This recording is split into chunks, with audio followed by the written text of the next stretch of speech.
On my 70th birthday, a 20-something stranger looked me in the eye and told me I wasn't mentally stable enough to sit at a table I'd booked with my own money. Have you ever had someone half your age talk to you like you're a child in public while other people pretend not to stare? Have you ever felt your entire life, every bill you paid, every night you stayed up with a sick kid, every year you kept going after your heart broke, get erased with one word: unstable? That was the word he used, like he was reading from some secret script I hadn't seen. "Sir, your daughter called," he said gently, like he was breaking bad news about the weather. "She's concerned. She said you're not mentally stable to dine alone. We can't seat you tonight." He said it in the lobby of my late wife's favorite restaurant, the one I'd saved up to surprise her with on anniversaries when we were young and broke, the one I'd chosen on purpose for this day because I thought, foolishly maybe, that I could honor her and prove something to myself. 70 years old, a widower, a man who raised a daughter by himself when the world said men like me couldn't do it. And here I was, standing under two bright chandeliers, being told I wasn't allowed to have dinner because my own child had called ahead and marked me as defective. Have you ever felt your blood go hot and cold at the same time? Anger boiling in your chest while shame crawls up your neck. I remember tightening the grip on the little bouquet in my hand, the stems biting into my palm. I'd stopped at the florist on the corner on my way there, out of habit. My wife loved fresh flowers at the table. Even after 10 years without her, I still couldn't quite walk into that place empty-handed. It felt like bad manners, like breaking a promise. "There must be a mistake," I told the boy at the host stand. He couldn't have been older than 25. "I made a reservation, under Parker, Jack Parker, 7 o'clock, corner booth by the window, if possible. I spoke to someone last week." I knew the drill. I'd called twice to confirm. The last thing I wanted was to be that old man wandering around looking for a table on his birthday. The host glanced down at the screen again, then back at me. That pitying look. I hated that look. "Yes, Mr. Parker," he said. "I see the reservation, but there's also a note here from your daughter." His voice dipped on "your daughter," like that explained everything. Like the moment a grown child weighed in, the parent's word stopped mattering. "My daughter?" I repeated. My stomach twisted. "What did she say?" He shifted from foot to foot, glancing over his shoulder toward the bar where the manager stood polishing glasses. "Just that you've been having some confusion lately," he said. "You've gotten disoriented, that it would be better if you weren't here alone." Confused, disoriented, very gentle words for "might embarrass us" and "old man with a failing brain." "I drove here," I said slowly, as if he might have missed the fact that I'd walked in under my own steam. "I parked my car, I brought my wallet, I can read your menu just fine. I'm not drunk, I'm not lost, I'd just like my table." People in line behind me were starting to notice. I could feel their eyes on the back of my neck, the way you feel heat from a stove even when you're not looking at it. A woman with too much perfume cleared her throat impatiently.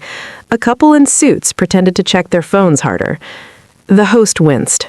I understand, sir," he said, even though clearly he didn't. "It's just that your daughter sounded really worried. She said you've wandered off before, that you forget where you are sometimes. She asked us not to serve you alcohol, and honestly, she suggested we not seat you without a family member present." Wandered off. Forget where you are. My chest tightened. One wrong turn driving to her house becomes wandering. One moment in the grocery store where I couldn't remember the brand of soup my grandson liked becomes forgetting where you are. Is that all it takes now? A couple of senior moments and suddenly you're dangerous in a dining room? Have you ever realized that other people have been keeping a list of your mistakes you didn't even know they were writing? I could see the manager hovering now, his eyes flicking between me and the host, like he was watching a bomb that might go off. He finally approached, wiping perfectly clean hands on a perfectly white towel. "Mr. Parker," he said smoothly, I'm so sorry for the confusion. He wasn't sorry. He was wary. There's a difference. There's no confusion, I said. I booked a table. It's my birthday. My voice cracked slightly on that last word. I straightened my shoulders. My 70th. My wife and I used to come here. I'd like to sit in the booth by the window, order the salmon she liked, and have a glass of red wine. That's all. Daniel gave me that careful look people give old folks when they're deciding if you're going to be difficult. I understand you have a long history with us, he said, and we'd love to have you, but your daughter called and expressed serious concerns about your mental state. Legally, when a close family member alerts us like that, we have to take it into consideration. Legally? I repeated. What law says a 70-year-old can't eat dinner because his daughter is overprotective? He spread his hands. It's about safety, sir, for you and our staff. We can't serve someone who might be a danger to themselves. Danger. To myself. I looked down at my own hands, veins like roads on the back of them now, knuckles knobbier than I remembered. They shook sometimes when I poured coffee, true, but they could still change a tire, sign a check, hold a grandchild. They could still hold a fork. I've never caused trouble here, I said quietly. You know that. Ask your servers. I tip well. I don't send things back. I don't make scenes. Of course, he said quickly, this isn't about your past behavior. It's about current medical information. Medical information. My daughter had turned my life into a diagnosis on a computer screen without ever asking me if I agreed. I felt something inside me give way. Not a snap exactly, more like an old rope finally fraying through. I thought of all the times in the past year she'd said things like, "Dad, you left your coffee on the roof of the car," in that tight voice. "Dad, you already told me that story. Dad, you can't live alone forever. It's not safe." Each comment on its own, manageable. Together, a quiet chorus. You're slipping. You're losing it. We need you to think for you. And now, here I was, proof of concept, standing in a restaurant being told no based on a phone call I hadn't heard, words I hadn't approved. Let me speak to my daughter, I said, reaching into my pocket for my phone. If she called, she can uncall. This is a misunderstanding. We already tried, the host interjected. It went straight to voicemail. She left very clear instructions in her note. Instructions for me.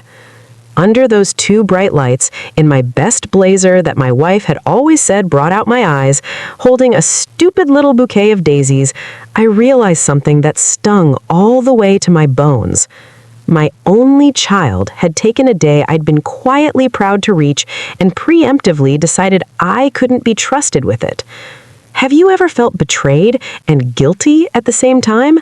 Betrayed that someone who owes you your existence no longer sees you as capable, and guilty because some small, scared part of you wonders if they might be right? The line behind me shuffled. The couple in suits stepped around, murmuring, "We have a reservation too," as if I were a piece of furniture blocking the door. Daniel lowered his voice. "Mr. Parker, why don't you step outside for a bit while we see what we can do," he said. "We're very busy with reservations tonight. Maybe we can fit you in later if we get a hold of your daughter." He was offering me a no dressed up as a maybe. I'd run businesses. I knew a brush-off when I heard one. "It's raining," I pointed out, nodding toward the glass doors where drops were already sliding down the glass. The forecast had said light showers. The sky outside looked like it had disagreed. "We can get you an umbrella," the host offered brightly, as if that solved anything. "I don't need an umbrella," I snapped, louder than I intended. A few more heads turned. I took a breath, forced myself to lower my voice. "I need a table." For a moment, nobody spoke. Then Daniel did that thing where he straightened his tie like he was tightening his professionalism. "Mr. Parker, I'm afraid there's nothing else I can do without putting my staff at risk. Please, sir, if you could just wait outside for a bit, we'll revisit when things calm down." And just like that, I was being herded toward the door. Not physically, they didn't touch me, but their bodies, their eyes, the way they angled toward the next customer made it clear my presence was now a problem to be moved out of the way. Have you ever walked through a doorway you've walked through 100 times before and felt, for the first time, like you weren't welcome on the other side? The air outside hit me colder than it should have. The rain had gone from polite to insistent, droplets spreading dark patches on my shoulders almost immediately. The bouquet in my hand sagged, petals starting to droop. I stood there on the sidewalk, watching other people file in past me, laughing, shaking off umbrellas, handing over reservation names without trouble. Every "welcome in" from the host felt like a tiny slap. When you're 70, people talk a lot about your golden years, about travel and hobbies and finally relaxing after a lifetime of work. They don't talk as much about this part, the part where, if you're not careful, the people you love start making decisions around you instead of with you. For your own good, they say. For your safety. Those words are a softer way of saying, we've decided you don't know what's best anymore. I stared at my reflection in the restaurant window. My hair was more salt than pepper now. The lines on my face had deepened. My shoulders had a permanent hunch from old injuries. But my eyes, the eyes looking back at me, were still sharp, still clear, still me. Am I really that far gone? I muttered. Do I not get a say anymore? Have you ever questioned your own sanity not because you felt crazy, but because everyone around you suddenly treated you like you were? A car drove by too fast, splashing water from the gutter onto my shoes. Cold seeped through the leather.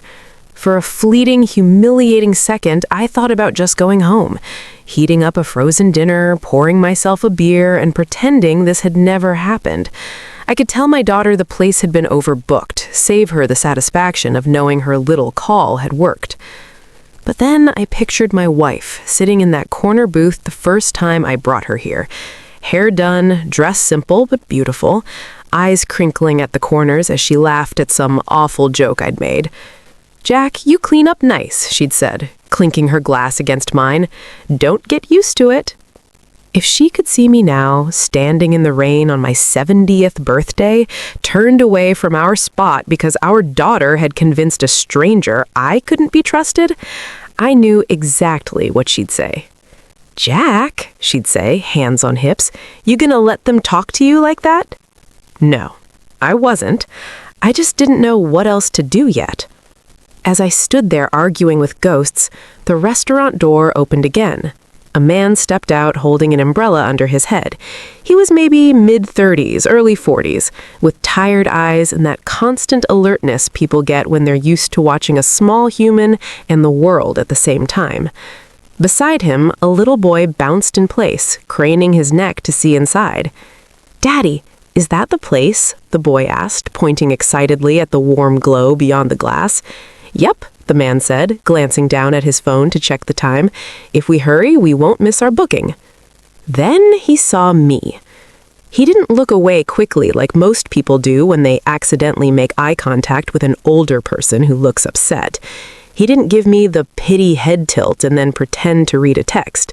He studied my face for a beat, then frowned slightly, like he was trying to place me. From inside, I could still hear snippets of conversation about that gentleman and his daughter's instructions. The man's jaw tightened just a fraction. He bent down to his son. "Hang on a minute, buddy," he said. "Stay right here by the door, okay? Don't move. I'm just going to talk to that man." "Why?" the boy asked, curious. "Because," the man said quietly, glancing back at me. "Because someone needs to." He closed the umbrella halfway, stepped toward me, and stopped close enough that his voice wouldn't carry, but not so close that I felt crowded. Rain dripped off the rim of his jacket onto the sidewalk between us. "Sir," he said, respectfully. I looked up, expecting a stranger's version of, "Are you okay?" rounded with discomfort, ready to escape as soon as I nodded. But that's not what he said. He lowered his voice, leaned in just enough and whispered words that cut straight through the fog of humiliation and landed somewhere solid inside me. Words that, in that moment, reminded me I was not crazy, I was not alone, and I was not finished yet. What he said stunned me so much I forgot for a second that it was raining at all. Have you ever noticed how people see an old man and think his life started when his hair went gray? Like we're born at 65, fresh out of a retirement brochure, instead of having decades of being everything but old. Before I was the 70-year-old standing in the rain, I was just Jack, a husband, a dad, a man who thought he had more time. My wife Ellen used to say I was too serious. She'd say, "You were born 40, she'd joke, poking my cheek while I pretended to scowl. She was the light one, the spontaneous one. If it had been up to me, we would have had the same simple dinner every anniversary. It was her that dragged me to that restaurant the first time. "Come on, Jack," she'd say, holding up a coupon she'd clipped from the paper. "Kids eat free on Tuesdays. We'll sneak Lily in as under 12 while we still can. Let's be fancy for once." Fancy for us meant cloth napkins and a waiter who poured water from a bottle instead of a pitcher. We split a steak because money was tight, and she went on and on about how the mashed potatoes were silk in a bowl. I watched her, not the food. Her eyes lit up, her hands danced as she talked. I thought, I could eat canned soup for the rest of my life as long as I get to watch her enjoy things like this. She loved that place so much that it became ours without us even deciding. Promotions, anniversaries, the night we found out our daughter had gotten into her first choice college. We celebrated there. Same corner booth by the window whenever we could snag it. Same server if we were lucky. Ellen was the one who started the tradition of bringing a small bouquet for the table. She'd say, "Every queen deserves flowers," plunking a mason jar down between the salt and pepper shakers. Have you ever had a person who made the most ordinary rituals feel holy? When she got sick, I thought we had time. Everyone always thinks they have time. "It's just a cough," she said at first, "probably allergies." By the time we found out it wasn't allergies, half her right lung looked like a storm cloud on the x-ray. Chemotherapy stole her hair, then her appetite, then her energy. It didn't touch her stubbornness. "Take me to my restaurant," she insisted on our last anniversary before she went into hospice. "If I'm going to keep losing weight, I might as well do it with mashed potatoes." I remember helping her out of the car that night, pretending she wasn't lighter than our daughter had been at 12. She wore her favorite red dress, the one she used to say made her feel dangerous. It hung a little looser, but she still stood tall as we walked in. The staff recognized us, fussed over her, moved heaven and earth to give us that corner booth. We ordered all her favorites. She took 3 bites total, but she smiled the entire time. "Promise me," she said, dabbing her mouth with the napkin, "you'll keep coming back here. Don't turn this place into a ghost just because I'm gone." 2 weeks later, she was. Gone is a small word for such a big absence. Have you ever walked into your own house and felt like you were in the wrong place because the person who made it a home wasn't there? Our daughter, Lily, was 15 when her mother died. Old enough to understand, too young to really carry it. The night after the funeral, I found her in Ellen's closet, curled up on the floor in one of her sweaters, sobbing so hard she couldn't breathe. I sat down beside her, pulled her into my arms, and tried to remember how to be comforting when every part of me felt like shattered glass. "It's just us now, Bug," I whispered into her hair. "You and me. I don't know how to do this, but we'll figure it out together." Have you ever promised something with your whole chest while a part of you screamed, "I have no idea what I'm doing"? Being a single father wasn't in any of my plans, but suddenly, it was my whole life. I learned how to braid hair badly, then less badly. I learned which pads and tampons to buy by literally calling Ellen's sister from the feminine hygiene aisle and reading label colors to her.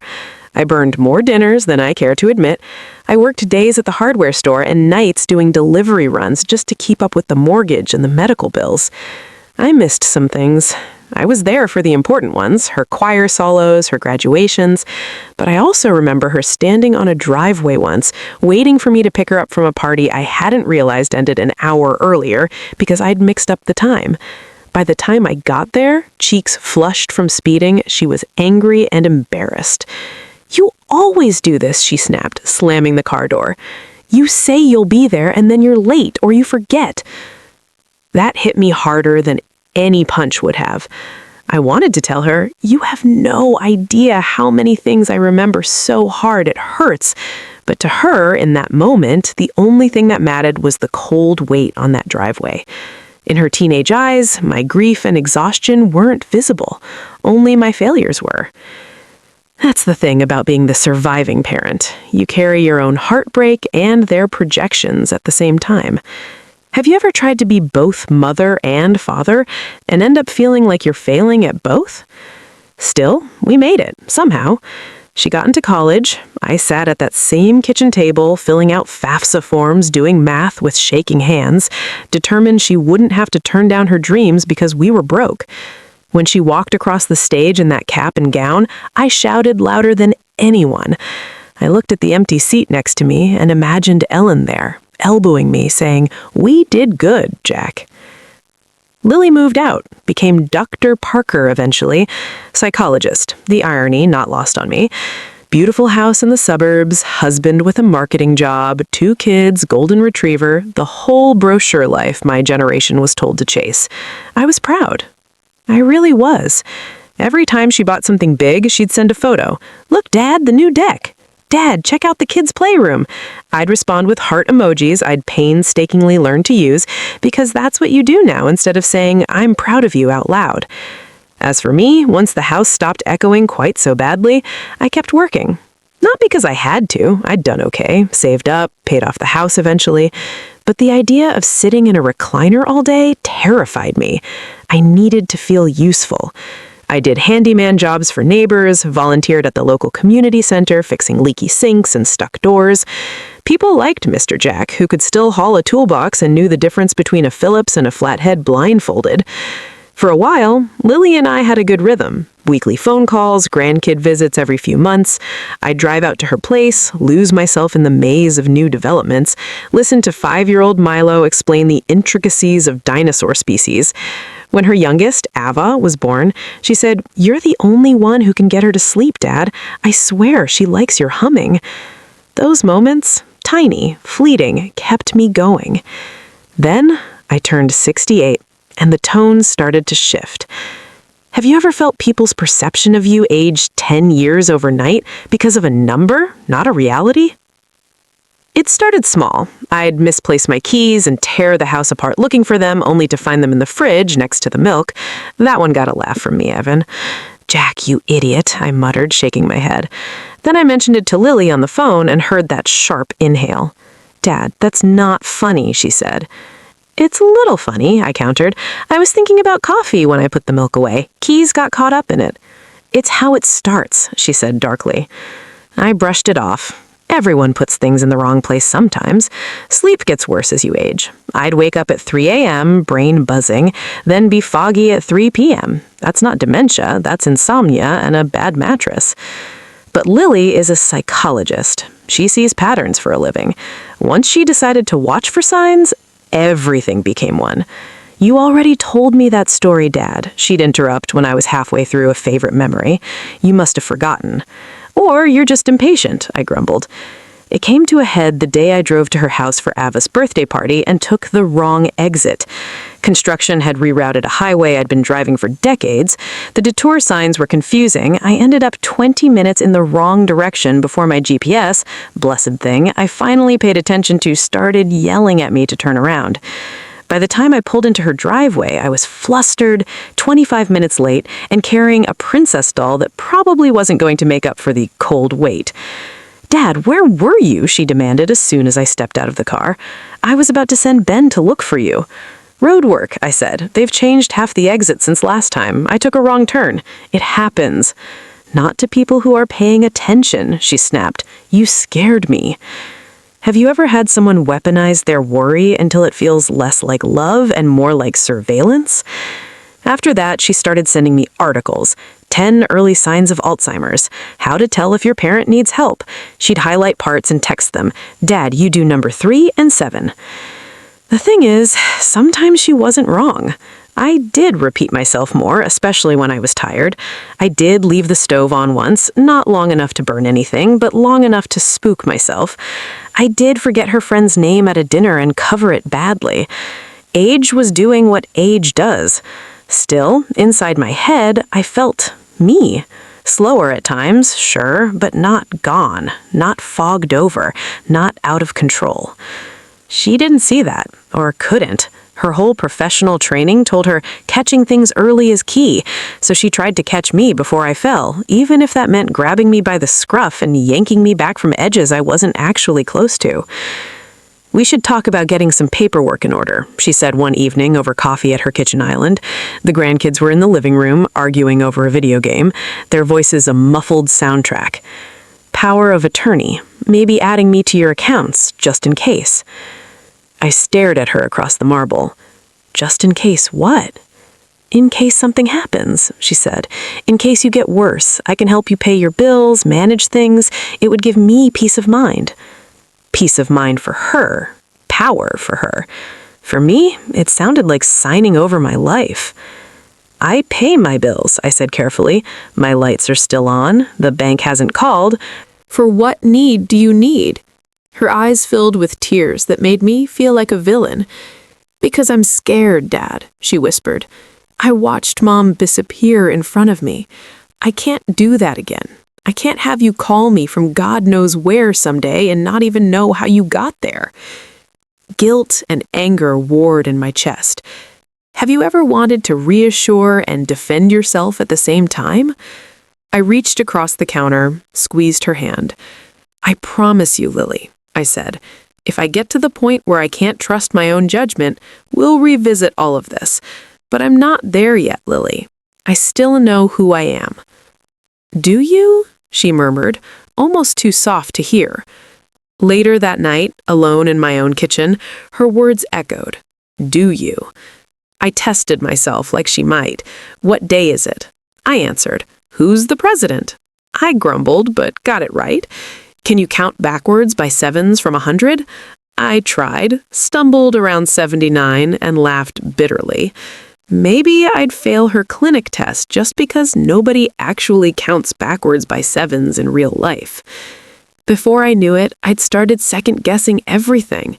Every time I walked into a room and forgot why, I'd tense up. Every time I misplaced my phone, I'd imagine Lily's "I told you so" articles. It wasn't just my brain aging, it was my confidence eroding. My 70th birthday hovered on the calendar like a storm cloud. I didn't want a big party. The idea of being celebrated by people who half believed I was already on the way out didn't sit right. I also didn't want to sit at home pretending it was just another day. 70 felt important. Milestone. Survived another decade without Ellen. Survived long enough to see my grandkids start school, to see Lily build a life. Do you know what it's like to hit a milestone age and crave proof you're still here, not just existing? That's why I called the restaurant. "Good evening. Thank you for calling," the hostess began. "Hi, Jack Parker. I'm calling to make a reservation for next Friday, 7 p.m. If it's possible, I'd like the corner booth by the window. I used to come in with my wife." There was a brief pause. Then warmth entered her voice. "Oh, Mr. Parker, I think I remember you two. She loved the salmon, right? And always brought flowers?" I swallowed. "That's us. Well, me now." "I'm so sorry for your loss," she said softly. "We'd be honored to have you. Corner booth, next Friday, 7 p.m. Any guests?" I hesitated. "Maybe my daughter and her family. I'll let you know the number." "We'll hold it for 4. We can adjust when you arrive. Happy early birthday, by the way." After I hung up, I called Lily. I made dinner plans for my birthday, at Mom's place. There was a pause. She knew exactly which place I meant. "Dad, that's a lot," she said. "Driving into the city at night? Dealing with parking? The crowds?" "I can handle it," I said. "I've done it before." "Before," she echoed. "Years ago. Things are different now." "I'm different," I corrected. "Not broken. Different." She sighed. "Why don't you come here instead?" she said. "We'll do a nice lunch. The kids can decorate. It'll be relaxed, not this big production." "Because it's not about a big production," I said. "It's about your mother. She asked me to keep going back there. And it's about me proving, if only to myself, that I can still take myself to dinner." "You don't have to prove anything," she snapped. "You just have to be safe." "I'm not a baby," I snapped. "Have you ever heard your own voice sound more like a teenager's than a grandfather's?" The argument spiraled from there. We said things we shouldn't have. She accused me of being selfish, of not thinking about how my stubbornness stressed her. I accused her of trying to control me because she was scared, not because I was actually incapable. "You're not the man you used to be, Dad," she said, her voice shaking. "You don't see it, but everyone else does." She might as well have stabbed me. "Maybe I'm not," I said quietly, "but I'm still him enough to make my own dinner reservations." I hung up before I could change my mind. I didn't know she'd pick up the phone as soon as I did and called a restaurant. I didn't know she'd talk about me like a case file, wandering, confused, unstable. I didn't know she'd wrap her fear around my name like barbed wire and leave it on their screen for some kid to read later. I just knew, as I pressed my only decent blazer and put my wife's wedding ring back on the chain around my neck for the day, that I was nervous. Nervous about driving, about parking, about memories, but also excited. It felt like a date with a ghost, in a good way. If I knew I was heading toward that scene in the lobby, that humiliation in the rain, would I have stayed home? Maybe. On my worst days, I think I would have spared myself that. On my better days, I know walking into that mess is what led me to the man with the umbrella. Now, standing there, soaked, flowers drooping, my daughter's words about my mind echoing louder than the traffic, I listened as this stranger stepped closer and whispered, "Sir, you didn't do anything wrong. They can't treat you like that. If you want to eat here tonight, you're going to sit at my table." I blinked at him. "Your table?" He nodded, glancing back at the little boy waiting by the door. "I'm a single father," he said quietly. "I know what it feels like when people decide you're not capable before you even open your mouth. I just lost my own dad because we wrote him off too soon. I'm not doing that again. Not tonight." Have you ever had a stranger speak directly to the sorest, most secret parts of you like he'd known you for years? In that moment, drenched and dejected, I realized I was looking at a younger version of myself, tired, protective, stubborn in the face of other people's judgment. And for the first time that night, I didn't feel like a problem to be managed. I felt like a man another man was willing to stand next to. He held my gaze in that rain for a moment, like he was checking to see if I was really there behind my eyes, not the confused old man the host stand had been told to expect. Then he did something I hadn't seen anyone under 40 do with me in a long time. He asked my permission. "May I," he said, "walk back in there with you?" Have you ever noticed how rare it is once you hit a certain age for anyone to ask you what you want instead of telling you what's best? For a heartbeat, pride reared up. I wanted to say, "No thank you, son, I can handle this myself." Then I caught a glimpse of my reflection again in the glass, soaked jacket, sagging flowers, shoulders hunched in defeat, and realized handling it myself had so far resulted in my birthday being spent on a sidewalk. "You don't even know me," I muttered. "For all you know, my daughter might be right." He shook his head. "For all I know, she might be scared," he said. "That doesn't give anyone the right to humiliate you. Come inside with us. Worst case, they'll have to tell both of us no to our faces. And I know my way around a legal threat." I squinted at him. "You a lawyer?" "Public defender," he said with a small, crooked smile, which is a fancy way of saying I argue with people for a living when they try to steamroll those who don't know their rights. He glanced back at the little boy still waiting obediently by the door, tiny hands pressed against the glass. "And a single dad," he added. So I also negotiate with a 6-year-old about broccoli. I'm very qualified. Despite myself, I huffed out a laugh. Something in my chest loosened just enough to let a sliver of air in. "What's your name, son?" I asked. "Malik," he said, offering his hand. His grip was firm, warm. "And that tornado over there is my son, Jaden." "Jack," I said. "Jack Parker." "Nice to meet you, Mr. Parker," he replied. "Now let's go ruin this manager's night in the most polite way possible." Have you ever felt someone step to your side and suddenly your spine remembers how to stand up straight? We walked back toward the doors together, Malik angling the umbrella to cover more of me than himself. Jaden's eyes grew wide when he saw us. "Daddy, is he coming too?" "Yeah, buddy," Malik said. "Mr. Jack's eating with us tonight. Is that okay with you?" The boy nodded enthusiastically. "Can he sit by me?" "If he wants to," Malik said. Then to me, quietly, "Are you up for that? He asks a lot of questions." "I've survived a teenager. I can handle 6. Inside, the warmth hit my damp clothes and made me shiver. The host, same kid from before, looked up startled when he saw me again. I watched his eyes flick to Malik, then to our joined proximity, his brain trying to make sense of this new formation.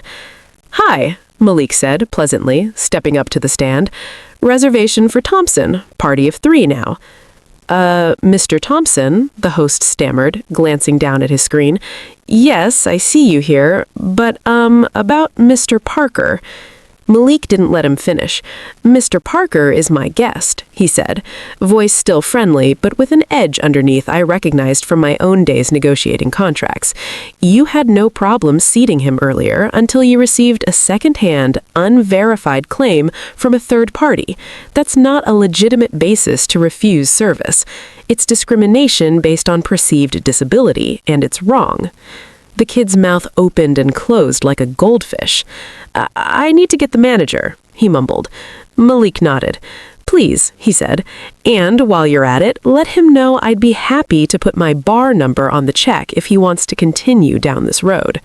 I raised an eyebrow at that. "Bar number?" I murmured. "Law license," he whispered back. "Most managers don't like hearing that word in their lobby." Have you ever watched someone use their education as a shield for you instead of a weapon against you? Daniel appeared a moment later, towel in hand, like always, but this time his polished calm had a crack in it. He took the scene quickly. Me, no longer alone, Malik, relaxed but unyielding, the small boy peeking behind his father's leg. "Mr. Thompson," he said cautiously, "everything all right?" "Not yet," Malik replied, "but it can be. Here's the thing, Daniel." He glanced at the manager's name tag deliberately. "My son and I have a reservation. This gentleman," he gestured towards me, "is my invited guest. You are refusing to seat him solely on hearsay that he's mentally unstable, despite zero disruptive behavior on his part in your establishment.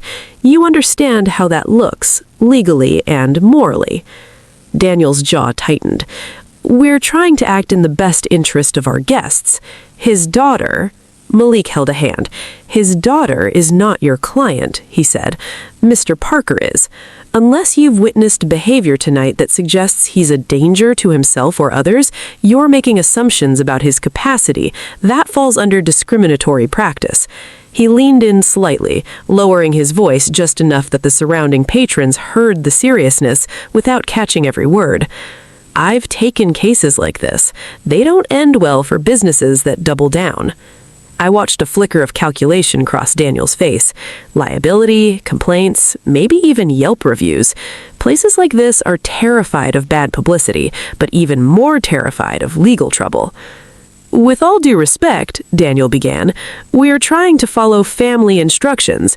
"With all due respect," Malik cut in, mirroring his phrasing, "you don't get to take away a man's autonomy because someone with shared DNA made a phone call. If my son's grandmother called you and said I'm unfit to parent, would you refuse to let him feed him? Have you ever seen a younger man pull the exact right example out of thin air so everyone in the room has to ask themselves, what would I do if that were me?" A murmur ran through the line behind us. People had been pretending not to listen. That pretense was gone. A woman in a blazer frowned. The couple in suits exchanged a look that said, "He has a point." Daniel exhaled slowly, eyes darting to the growing audience. "Of course not," he said. "But this is a different situation." "No," Malik replied. "It's exactly the same. You don't know me. You don't know him.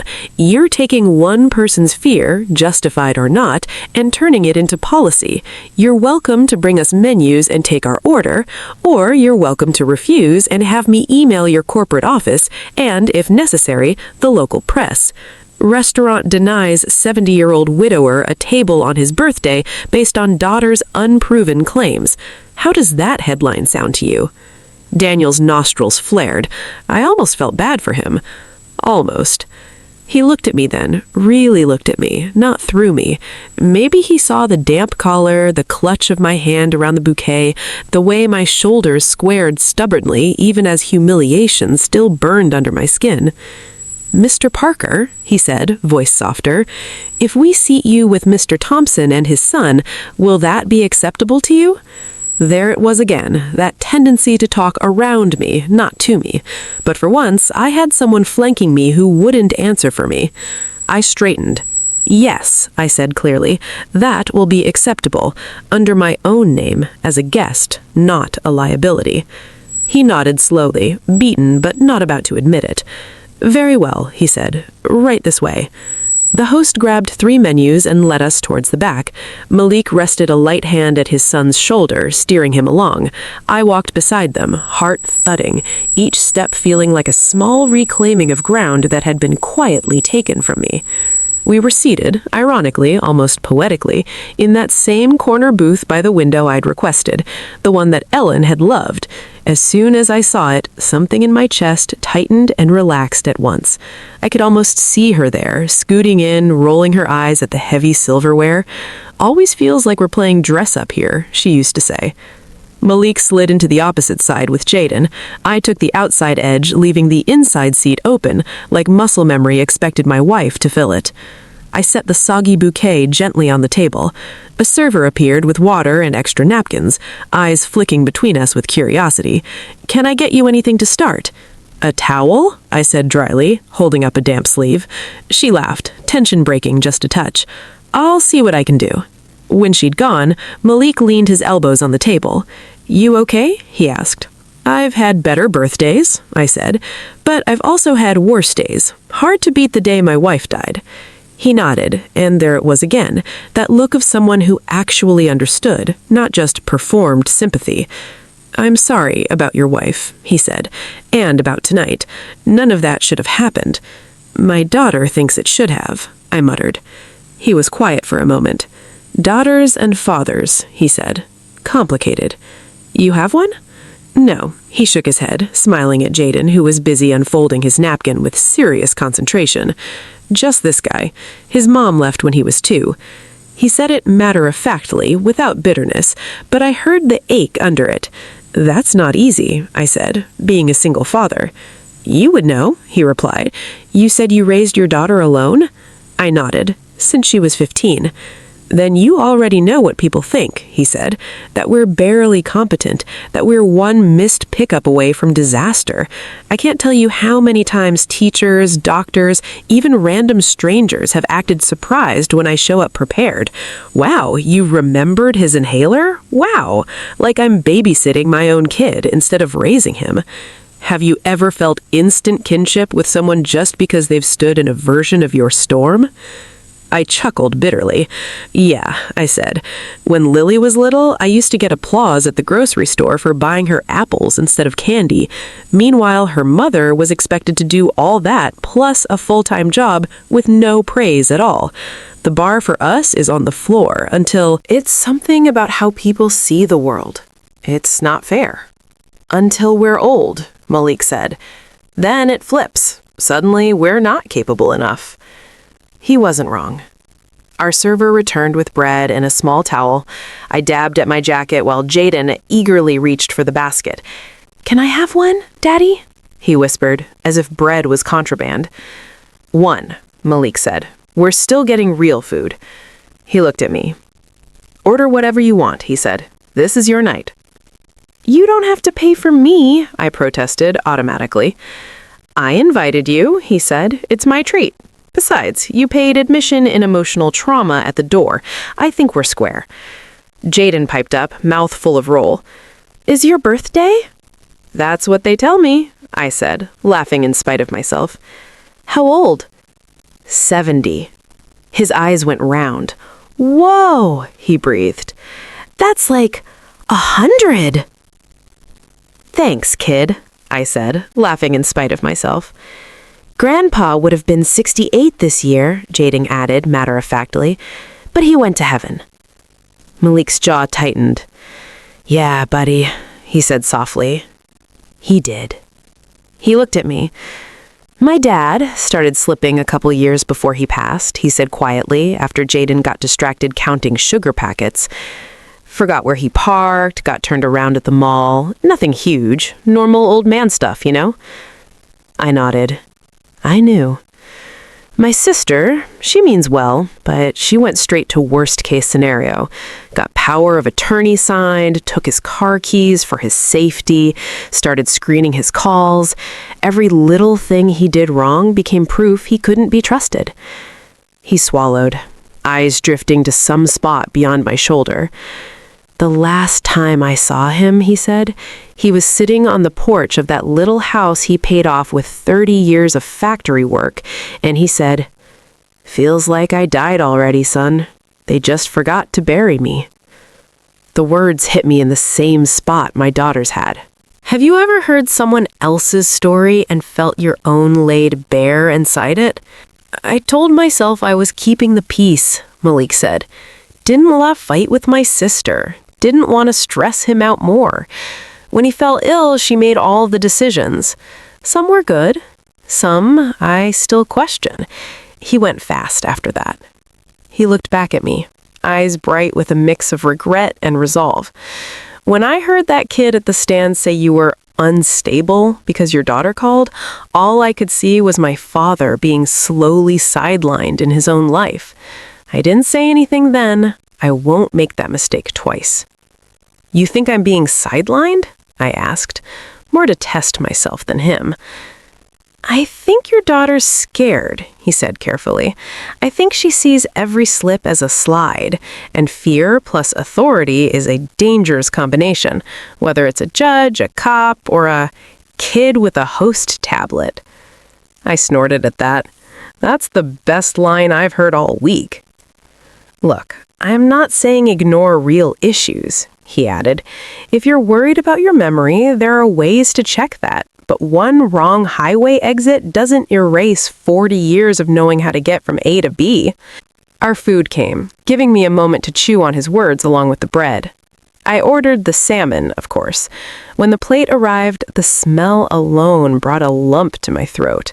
For a moment, I imagined sliding the fork across to Ellen, watching her close her eyes in appreciation of that first bite. You all right? Malik asked quietly. Just remembering, I said. He nodded. Tell me about her. So I did. I told him about the coupon clipping, the way she'd dance in the kitchen when a song she liked came on, the way she'd smack my hand with a wooden spoon if I tried to taste the sauce before it was ready. I told him about the time we got caught in a rainstorm walking back from this very restaurant and ended up dancing under an awning to some imaginary music because the bus was late. She sounds like she was the fun parent, he said, smiling. She was. I was the eat your vegetables, do your homework parent. After she died, I had to be both. Same, he said. Jaden's mom was the silly one. I was the rules. Now he gets rules dad doing knock-knock jokes, which is not always pretty. We both laughed. Jaden looked up. You're funny, Daddy, he said loyally. Sometimes, he agreed. Then to me, your daughter, what's her name? Lily. Have you told Lily how what she did tonight made you feel? My fork paused halfway to my mouth. She thinks she saved me from myself, I said. If I say anything, she'll just double down. See, Dad, you're overreacting. That's another sign. Maybe, Or maybe she needs to hear from you, and not through a manager, not through a host, not through the filter of her own fear, that you're still here, that you want help, not a takeover. Have you ever avoided a hard conversation so long you almost convinced yourself it wasn't worth having anymore? I sighed. She won't answer, I said. She always lets it go to voicemail when she's mad. Then leave a message, he replied. A real one, not the polite dad voice, the one you used at that stand when you said you wanted your damn table. I looked at my phone lying face down on the table. The thought of hearing her voicemail greeting in that strained, professional tone made my stomach knot. But so did the thought of doing nothing and letting tonight sit between us as the unspoken proof that she was right and I was broken. What would you say? I asked, surprising myself with how small my voice sounded. Malik met my eyes. Then you'd know, he said, and you'd act accordingly. But if you don't tell her, she'll keep thinking this is helping. Fear and love and 70 years of habit wrestled inside me. Then I took a breath, channeled a little of my wife's steel, a little of this young single father's courage, and hit call. The ring felt like it went on forever. 1, 2, 3. By the 4th, I was already half hoping it would go to voicemail so I could say what I needed to say without hearing the sighs, the interruptions, the clinical tone my daughter used when she slid into doctor mode. 5th ring. Then her recorded voice. Hi, it's Lily.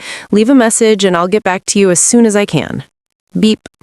Have you ever felt your heart slam up into your throat at the sound of your own child's voice, even when it's just a machine? For a second, my mind went blank. Decades of being dad kicked in like a reflex. Crack a joke, keep it light, don't you dare be too vulnerable. But Malik's words echoed in my head. Use the voice you used at the stand when you said you wanted your damn table. So I took a breath and let it out slow. Lily, I began, surprised at how rough my voice sounded. It's Dad. I'm at the restaurant. A beat of silence, as if I expected the voicemail to answer. I continued. They refused to seat me. They said you called, that you told them I was mentally unstable. That word scraped its way out of me. I could feel Malik watching from across the table without staring, giving me space, but not letting me drown. I need you to hear this, I said. Not as my psychologist daughter, as my child. What you did tonight humiliated me. It made me feel small. It made me feel like I was already gone. Have you ever realized you've been sparing someone from your hurt for so long that actually naming it feels like betrayal of them and the version of you that swallowed it? I swallowed hard.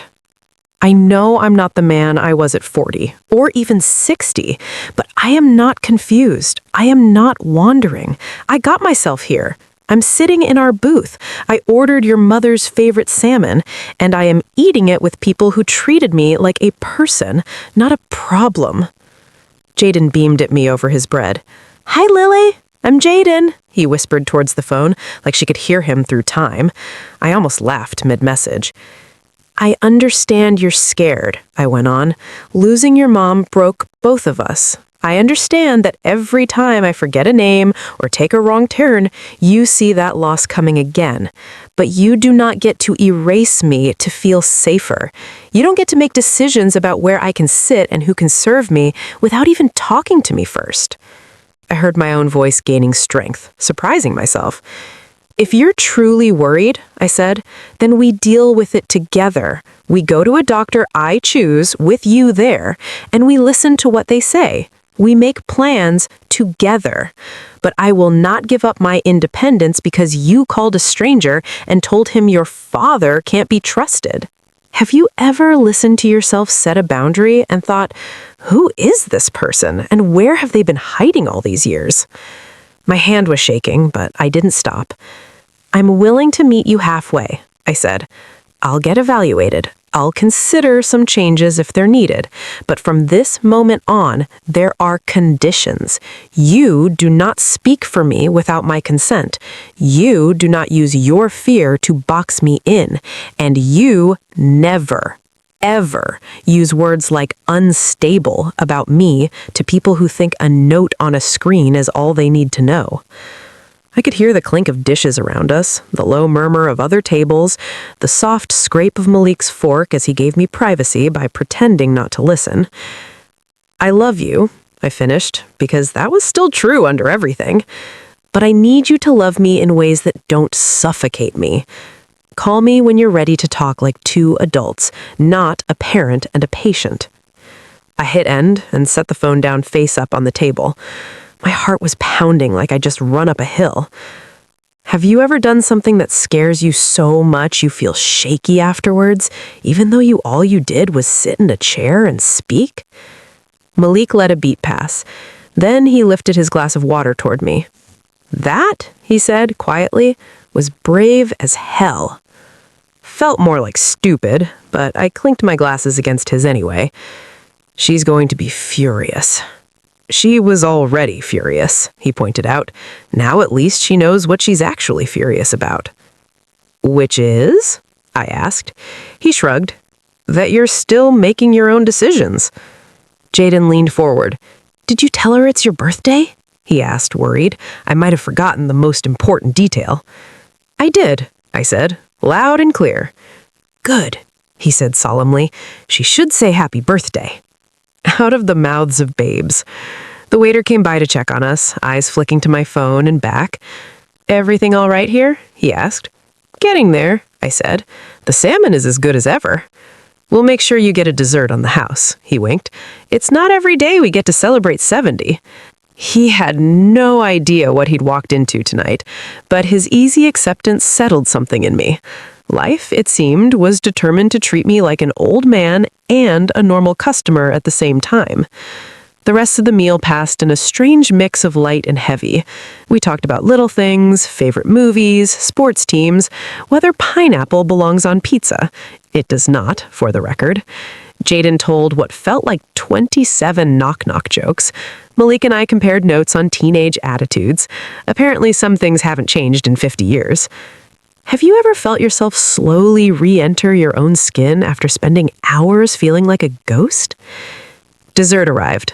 Chocolate lava cake with a candle stuck in it, courtesy of the kitchen. The entire staff didn't sing, thank God, but our server did hum a little happy birthday under her breath as she set it down. Make a wish, Mr. Parker, she said. I looked at the tiny flame, flickering in the dim light of the restaurant. Ellen would have told me to wish for something ridiculous, like a trip to Paris or front row seats at some long sold-out concert. All I could think to wish for now was time, and the grace to use it on my own terms. I blew out the candle. The phone vibrated the second the smoke curled up from the wick. Lily. I stared at the screen for a heartbeat. Answering meant stepping into a conversation I couldn't walk back. Letting it go to voicemail meant that I'd said my piece and was done. Was I done? Or did 70 mean I finally had the right to insist we do this differently? Have you ever had a whole history with someone condensed in the milliseconds between a ringtone and a decision? I swiped to answer. Dad? Her voice came through small and tight. Background noise on her end suggested she was in her car or pacing a room. Clearly, I said. My tone came out cooler than I had planned. Happy birthday, she added quickly, as if remembering. Sorry, I meant to call earlier. Things have been crazy with the kids and... Lily, I interrupted, more sharply than I usually allowed myself. We need to talk about tonight. Not small talk, not schedules. Tonight. On the other side of the table, Malik quietly handed Jaden his tablet with headphones, a silent kid distraction, so we could talk. Bless that man. I was trying to protect you, she said immediately. No preamble, straight to defense. You were upset on the phone. You insisted on going alone. I panicked. I called to make sure they kept an eye on you. I didn't think they would overreact like that. You told them I was mentally unstable, I said. Those were their words, not mine. She exhaled sharply. That's probably their policy language, she said. I told you you've had some confusion, that you forget things, that if anything seemed off, they should call me. I didn't want you wandering off or getting taken advantage of. Taken advantage of? I repeated. At a restaurant we've been going to for 40 years? You never know, she shot back. There are scams, people who target seniors. Dad, you left your wallet at the grocery store last month? And I realized it and went back for it before I even got home. They had it behind the counter. That's called being human, not being incompetent. Have you ever found yourself in a tug of war where every rope pull drags up not just the current issue, but every unresolved hurt from years back? Her voice cracked. I can't lose you, she said. Do you get that? I can't. Watch you disappear like Mom did. I won't survive it. The thing about fear is it often comes out as control. She wasn't picturing my embarrassment. She was picturing my funeral. You will lose me someday, I said gently. One way or another, we both know that. But I don't want to start being gone while I'm still here. That's what tonight felt like. Silence. Then, quietly, I'm sorry they embarrassed you. I didn't mean for it to go that far. But you meant to have them treat me differently, I pressed. You meant to have them pre-label me without my consent. That's the part I can't swallow, Lily. You did an end run around me. I could almost see her pacing. You wouldn't listen, she burst out. Every time I bring up your memory or your driving, you shut down. You joke. You change the subject. I thought if I involved someone else, maybe you'd take it seriously. And did that work? I asked. Are you getting the version of me tonight who's more receptive, or the one who's now hurt and angry? She blew out a breath, somewhere between a scoff and a sigh. So what? You want me to just pretend nothing's wrong? Wait until you get lost for real? Until you leave the stove on and burn the house down? I want you to respect me enough to face this with me, not around me. Here's what's going to happen next, if you want to be part of my life going forward. Malik's eyebrows lifted slightly. I don't think he'd expected me to go that direct with her. To be honest, neither had I. I will schedule a cognitive assessment with my doctor or a specialist I choose. You're welcome to come. You're welcome to share your observations, but I get to hear the results at the same time you do. No more back-channel conversations about me. Dad, let me finish, I said. The firmness in my own voice surprised me. If that doctor says I shouldn't be driving, I'll hand over my keys myself. If they say I need help with bills, we'll set up systems together. But if they say I'm aging normally, you back off with the unstable talk. You don't get to keep me in a cage of your anxiety. Have you ever laid out terms to your own child and felt in that moment like the parent again for the first time in years? On the line, I could hear her breathing, ragged. What if I don't agree with their assessment? She asked, voice cracking. Then that's something you take to your therapist, not the maitre d'. A wet, half-choked laugh escaped her. That's low-key funny, she admitted, despite herself. Just low-key? I asked. I'm losing my touch. We both let the tiny joke hang there as a pressure valve. Then she said, Are you still there at the restaurant? I'm at our booth, corner by the window. Table feels too big without your mother, but I've got company. Who? She asked sharply. A man and his son. A single father who decided he wasn't going to let another man his father's age get pushed into the rain without a fight. He invited me to sit with them. We just shared dessert. Silence again. I could picture her chewing her lip, the way she did as a teenager when she didn't know what to do with her feelings. Dad, She trailed off. I didn't mean for you to be alone on your birthday. Then don't make decisions that isolate me, I replied. Come next time. Or don't, but don't slam the door on me walking through it. There it was, the turning point. I could feel it. A fork in the road. She could stomp down the path of control, doubling down on her fear, Or she could maybe take a tentative step towards seeing me as a partner in my own aging, not a problem to manage. "Okay," she said at last, so quietly I almost missed it. "Okay, schedule the appointment. I'll come. We'll do it your way, with a doctor, not a host stand." Relief and sadness washed over me in equal measure. "Thank you," I said. "And Lily?" "Yeah?" "I love you," I said again. "I don't say it enough in ways you can hear, but I need you to love me in ways I can live with." Her voice thickened.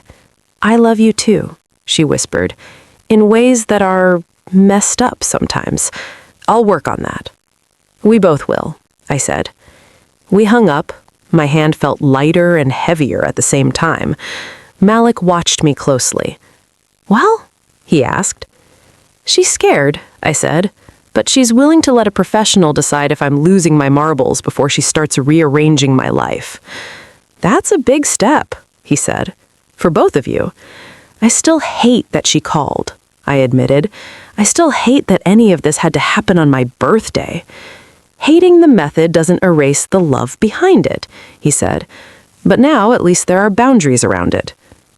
Jaden pulled off one headphone. "Did she say happy birthday?" he asked insistently. "She did," I said, eventually. He nodded, satisfied.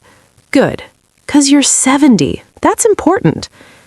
Have you ever realized that in the middle of the most complicated emotional negotiations of your life, the simplest needs still matter, like being told happy birthday by your own kid?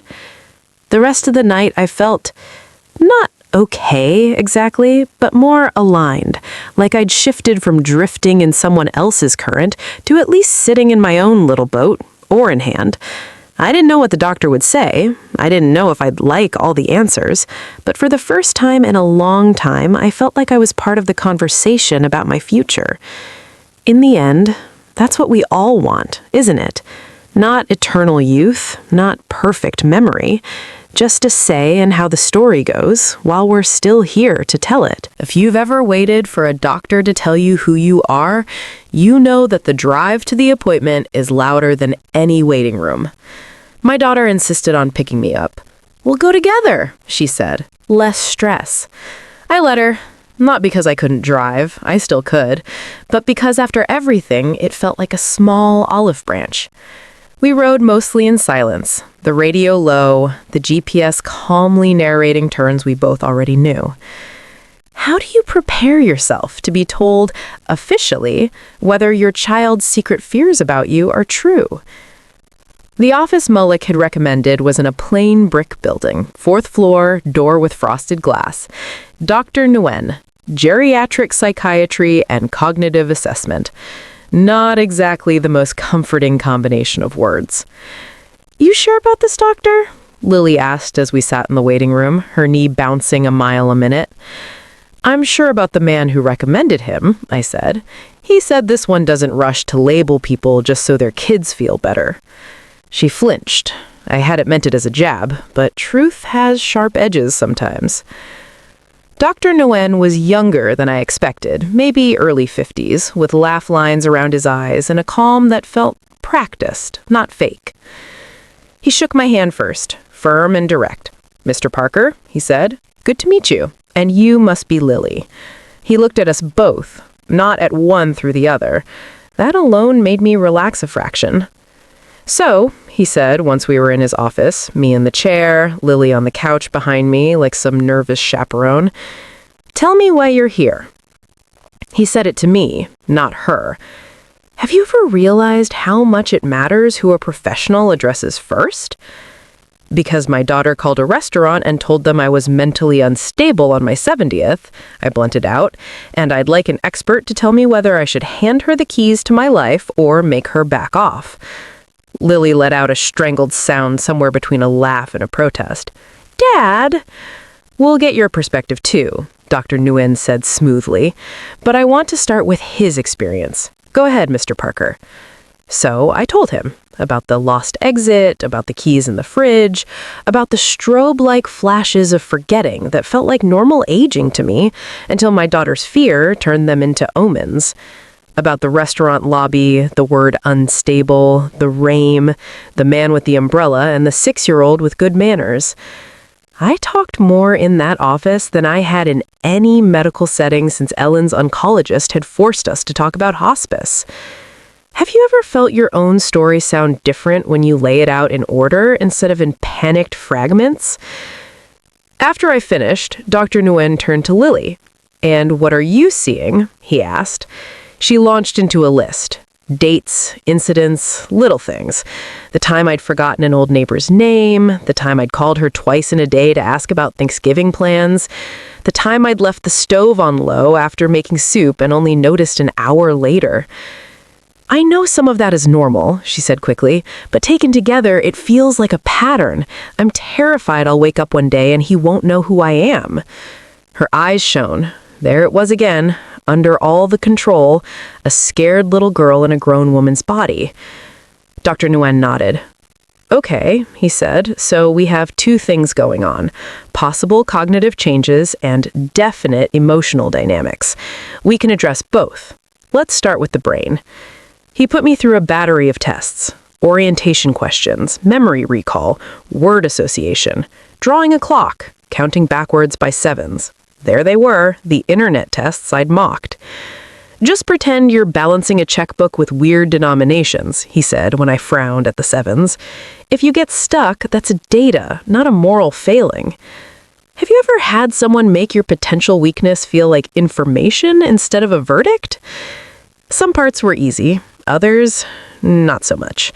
I fumbled a couple of words at first, then got them after a prompt. I drew the clock fine, but hesitated a second on which way the hands should go. Enough that I noticed, enough that I knew Lily noticed. An hour later, he set his clipboard down. "Okay," he said, "let's talk." We sat back down, me in the chair, Lily on the couch, my pulse loud in my ears. "Mr. Parker," he began, "you are 70. At 70, brains change. Processing speed slows, multitasking gets harder, tip of the tongue moments increase. You're experiencing all of that. But based on today's tests and your history, you are not showing signs of dementia. The breath I didn't know I'd been holding escaped me in a rush. Lily's knees stopped bouncing for the first time all morning. "He's okay?" she asked, almost disbelieving.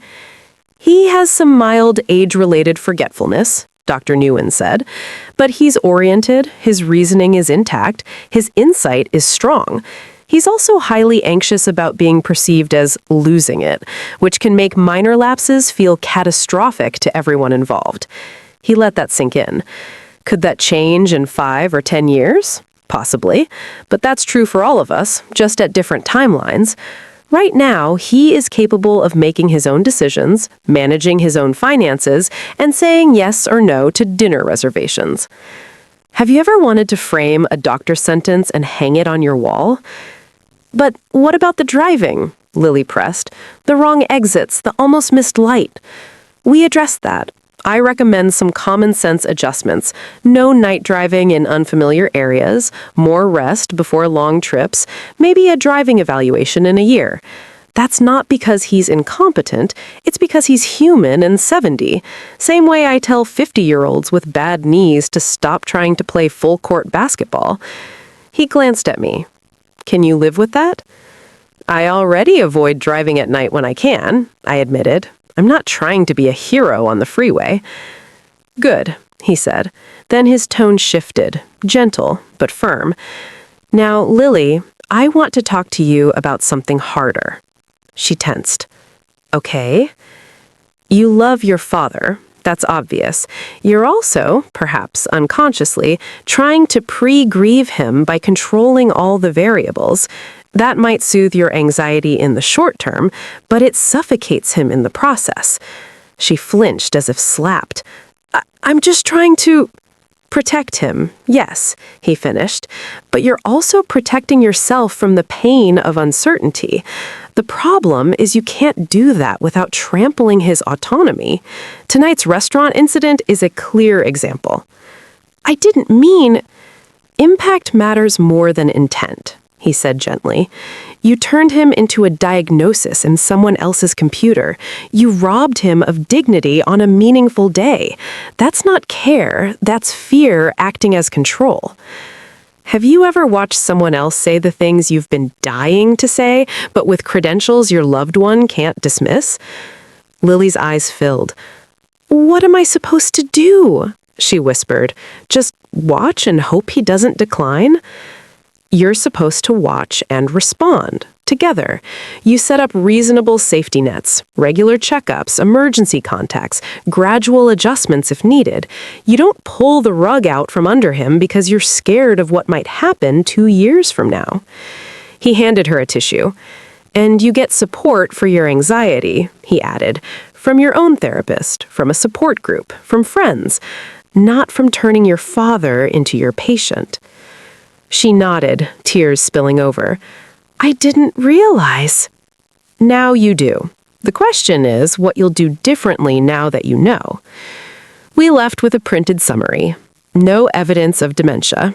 I clutched that page like a golden ticket in the elevator. "I'm sorry," Lily said suddenly, voice echoing a little in the small space. "For the restaurant. For all of it."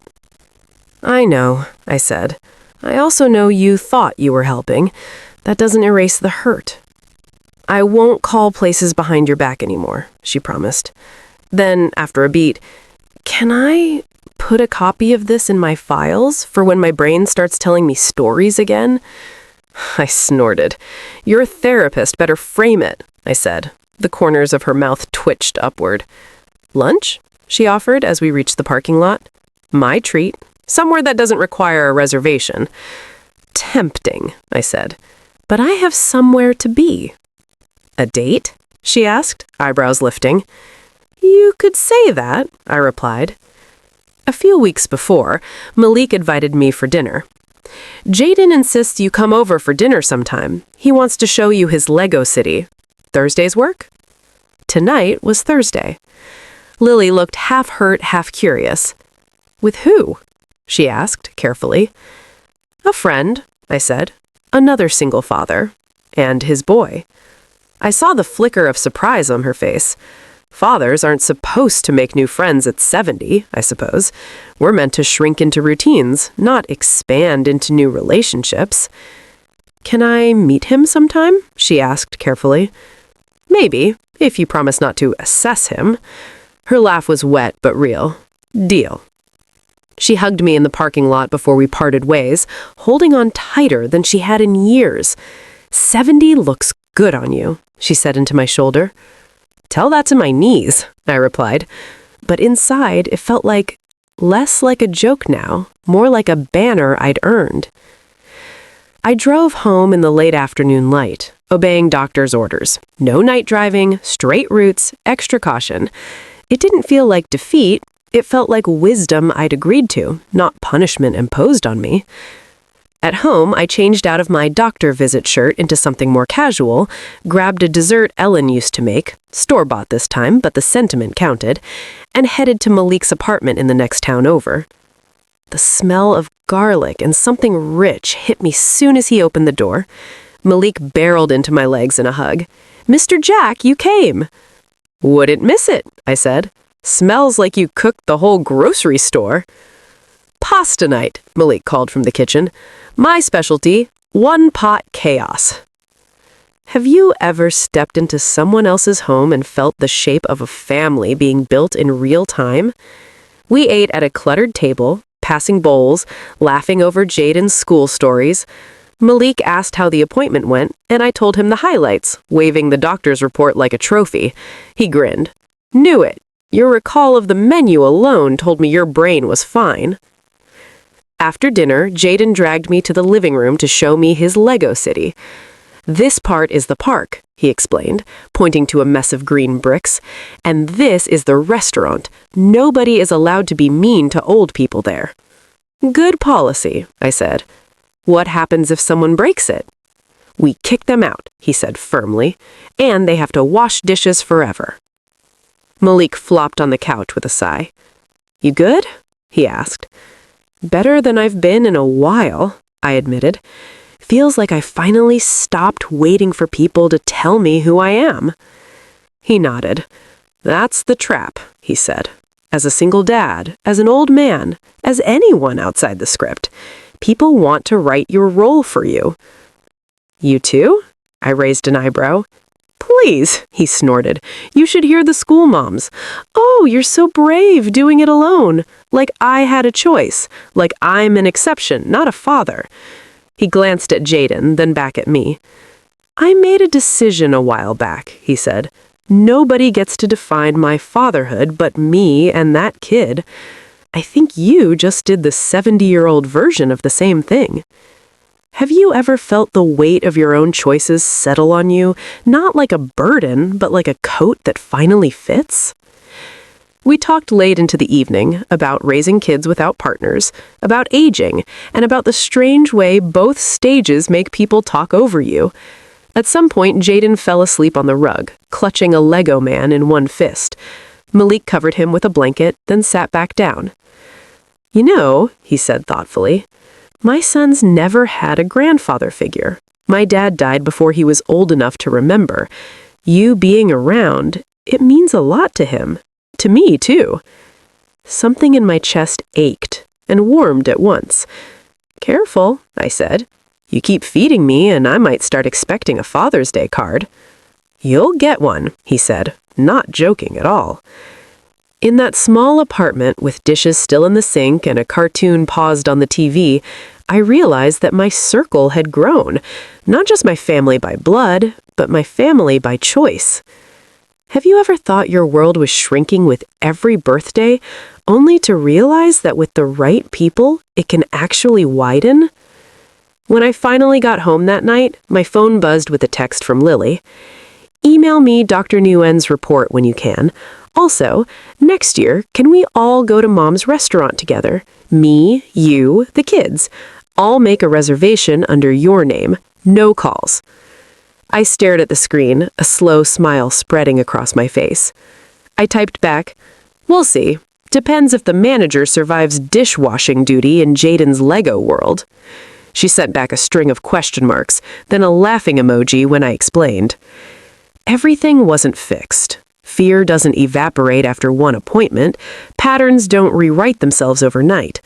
But the axis had tilted. I wasn't the old man they whispered about at the host's stand anymore. I was Jack, 70, widower, father, grandfather, friend. Still a little forgetful, sure. Still stubborn. Still here. And for the first time in a long time, I felt like I had more chapters left to write.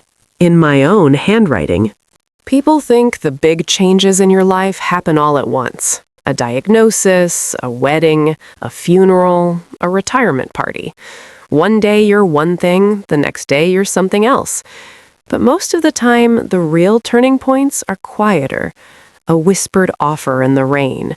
A phone call you finally make. A report from a doctor that says, "You're not done yet," when you were half convinced your story was already being written without you. Have you ever looked back at an awful day and realized that without it, you never would have gotten to the good that came after? My 70th birthday will never be my favorite memory. I won't romanticize it. There are still moments that sting when I think about them. The way the host's voice softened like I was fragile glass, the word unstable hanging in the air, the look on people's faces as they stepped around me like I was an obstacle instead of a man. But there's another way to tell that story now. That was the night a single father and his son decided I was not going to disappear quietly into the category my own daughter had tried to stuff me into. That was the night someone younger than my child treated me the way I'd always tried to treat others. With dignity first, solutions second. Malik's whisper in the rain, "If you want to eat here tonight, you're going to sit at my table," still echoes in my head on the bad days. Not because I can't get a reservation anymore, but because it answered a fear I hadn't even said out loud yet. The fear that nobody would think I was worth fighting for once I started to slow down. Have you ever needed someone to stand up for you just to prove to yourself you were still worth standing up for? It changed how I saw my daughter, too. Not from ungrateful child to villain, though God knows that would be the easy narrative. It shifted from she's trying to control me because she doesn't respect me to she's trying to control me because she's drowning in a kind of fear she doesn't know how to name. Fear of losing me the way she lost her mother. Fear of waking up one day and realizing she missed the signs. Fear of having to sit where I sat once, at the foot of a bed watching someone you love recede while still technically breathing. Controlling me won't save her from that, of course, but fear isn't logical. It's loud. I see that now. It doesn't excuse what she did at the restaurant. Nothing will ever make that okay. But it makes it understandable. And when you understand something, you can start to handle it differently. Now, instead of dodging each other's anxiety with silence and side comments, we have something else. A piece of paper from Dr. Nguyen with words we both agreed to respect. No evidence of dementia, mild age-related changes, capable of independent living, and decision-making. It's not a shield that will last forever. One day that report might read differently. Brains age, bodies fail. That's the deal we all signed up for just by being born. But now we've agreed. When that day comes, we'll face it together, in the same room, with professionals who see me as a person, not just a problem. And until then, I get to live. Not like a rebellious teenager trying to prove I can still smoke behind the gym, not like a reckless old man blowing his savings just to spite his heirs, just like a man who still knows what brings him joy and who he wants at his table. Have you ever found yourself unexpectedly wrapped into someone else's family tapestry and realized with a jolt that your life just expanded instead of shrinking? Jaden calls me Grandpa Jack now. The first time he did it, he glanced up at Malik like he was checking if it was allowed. Mike had just smiled and said, "Ask him." "Can I call you that?" Jaden asked, wide-eyed. I thought of my own father, long gone, and the grandfather figures I'd collected over the years. Old man at the hardware store, church elders, my wife's Uncle Ben who taught me how to fix a carburetor and how to apologize to a woman properly when you'd been an idiot. "I'd be honored," I said. He beamed. "Cool," he said, like we just formed a superhero team. Nobody at a restaurant host stand can take that from me. No note on a screen can cancel that reservation. Have you ever noticed that the most important tables you get seated at aren't the ones with white tablecloths, but the ones in messy kitchens and living rooms, where somebody's kid is half asleep on the couch and somebody's dog is begging under your chair? I still go to my late wife's restaurant. Not every year. Sometimes grief likes surprise visits more than scheduled appointments, but often enough to keep my promise. Some years it's just me and my memories. Some years it's me, my daughter, and the grandkids, with Ellen's photo propped up by the salt shaker like she's critiquing the seasoning. One year, Malik and Jaden came too. We needed an extra chair, and I swear I could feel Ellen rolling her eyes fondly at our chaos. "You picked good people," I imagine her saying. "Took you long enough." Lily and Malik have met now. That was a whole thing. My daughter was wary at first, protective of me, skeptical of this younger man who had apparently become important to my father's life without her input. Malik was careful not to overstep. But over time, they found common ground. Single parenthood will do that. Different generations, same late-night fears about screwing up your kid. I watch them sometimes, talking in my living room while the children play cards on the floor. There's a cautious respect there. Maybe even gratitude. She knows now that when she can't be with me, someone else is looking out for me, not as a watchdog, but as a friend.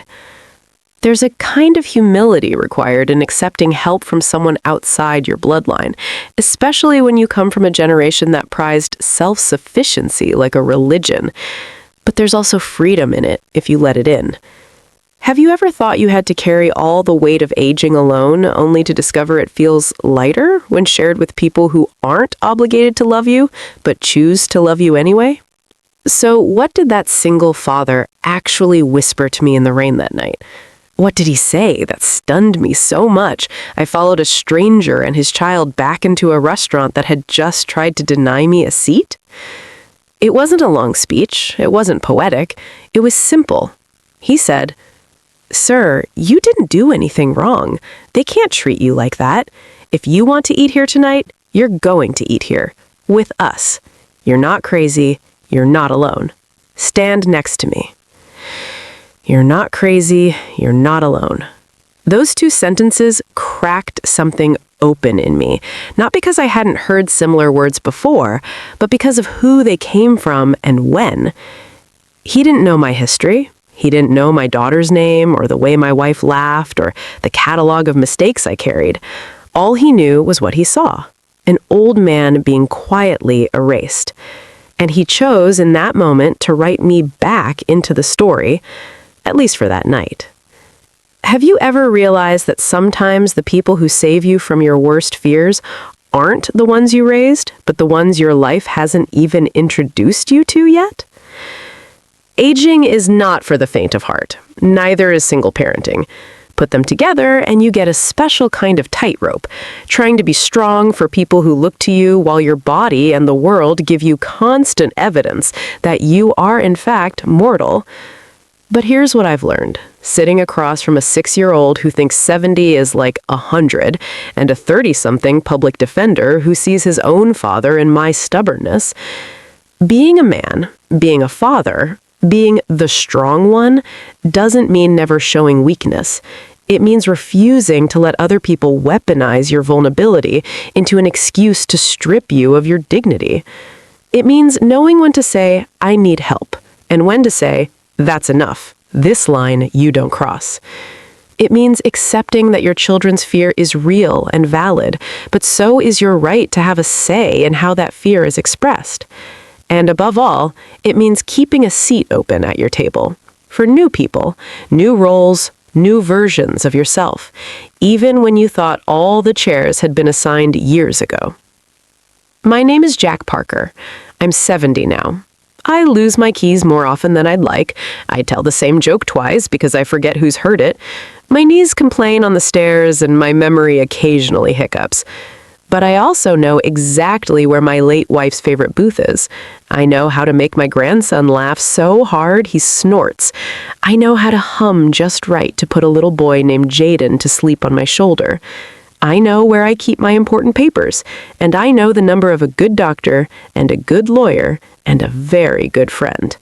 And if anyone, anywhere, ever tells me I'm not mentally stable enough to sit at a table again just because my hair is white and my daughter is scared, well, let's just say I know a single father who will show up with an umbrella and a quiet whisper that can move mountains.